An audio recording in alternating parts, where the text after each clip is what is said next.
the Civil War was absolutely a watershed in the notion of nursing both as a profession and something that women did. Prior to the war, nursing simply didn't exist, and women would take care of their family members, male family members, but it would have been completely inappropriate for women to see or touch or care for the bodies of strange men. And so when there were hospital situations, which were primarily for the mentally ill in the early 19th century, it was overwhelmingly men who tended to the bodies of other men. But we start to see a change with this during the Civil War. Clara Barton, for example, who many of you may know for founding the Red Cross in 1881. She was the first to treat soldiers on the field of battle at Antietam in 1862. There, she faced harrowing circumstances. She arrived early in the morning in the northern part of the battlefield, and as she was tending to a soldier, a bullet whizzed through the sleeve of her dress and killed the soldier whom she was tending to. So this is incredibly dangerous work. She would also serve on the front lines. She's again pictured here on the far left. This is at Fredericksburg. She would tend to soldiers there. She would also serve at Fort Wagner.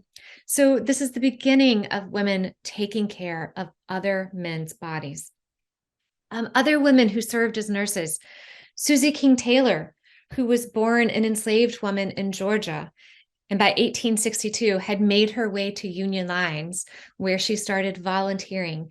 Eventually, she married a United States colored troop soldier, and she began doing laundry for the regiment, and ultimately she began nursing them. Many of the contraband women, or those refugee women, hundreds served as nurses for the Union Army during the course of the war. And perhaps the most famous and most instrumental of those women in the war that were responsible in the United States for nursing was none other than Dorothea Dix. Prior to the war, she had worked in reforming the nation's mental health institutions. But in 1861, she was named Superintendent of Nursing, for the United States. She had very strict guidelines about who could nurse for her. For example, she said that no woman under 30 need apply, and all nurses need to be plain-looking women. Their dresses must be brown or black with no bows, no curls, no jewelry, no hoops. So just as we talked about with women in the Treasury Department, there are real concerns here about strange women working alongside other men who are not their family members. And so Dix is trying to set some clear standards about making sure that there's nothing improper about the relationship that might be had between patient and nurse. Again, nursing could be very dangerous, not just as we saw with Clara Barton, but Louisa May Alcott, author of Little Women, is another case in point. Alcott had wanted to do her part, and so she decided to volunteer as a nurse. She went to Georgetown, where she lasted about 6 weeks before she became very ill with typhoid fever and had to go home. Nevertheless, her short period of time was incredibly instrumental. She would write about it later in hospital sketches. If you get a chance, I recommend you taking a look at it. She writes about it as if it's a fictional character, but it's actually based on her experiences in nursing at Georgetown. What we know overall about women who nursed for the United States, many of them had been inspired by Florence Nightingale's account of her service in the Crimean War. Her account had come out in 1860, so it was just before the Civil War began. Approximately 9,000 women served officially as nurses in the United States. About half of them left a child at home to go to the front. Some of them were widowed. Others wanted to be near a spouse. Some of them did it for, as Alcott said, to showcase their patriotic duty. There was one surgeon, one woman who was commissioned a surgeon, Dr. Mary Edwards Walker. And she was known not necessarily in a very complimentary way by some men. She wore pants, and so that was seen as something that was improper for her sex. But she was very, very effective and had very good success rates with helping soldiers to recover.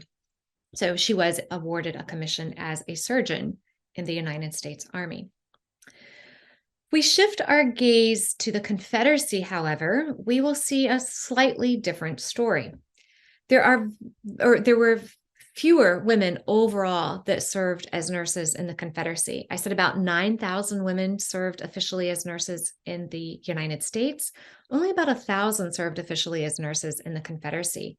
And part of that was because the Confederacy, as it did in manufacturing and so many other fields, used enslaved labor, both men and women.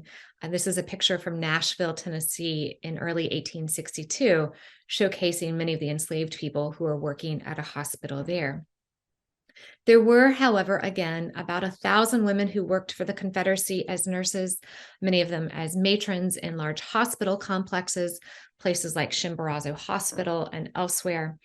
But even more frequently, we find that Confederate women, Southern women, both white and Black, had to serve as impromptu nurses. So not in a hospital setting, not alongside the Army, but when their homes or their farms began to look like this. Again, anytime there was a battle on or near a farm, the likelihood that it would become a hospital was incredibly high. And so we find this is very rarely the case in the United States, except for Gettysburg and Antietam, but this is often the case in battles or on battles that happened in the Confederacy. For both sides, by the end of the war, nursing had become something that was seen as increasingly acceptable for women to do. We don't have time to really talk about women in camps, but I did want to point out that there were camp followers, just as there were during the Revolution, women who were alongside regiments. This is one of my favorite images from the war. This is an image of the 31st Pennsylvania, later the 82nd Pennsylvania, probably a family from Philadelphia in November of 1861. You can see that this entire family has gone off to the front. Here, the woman is doing laundry and cooking and mending, and the children are likely helping out as well. So we see those lines between home front and battlefront have in many ways disappeared.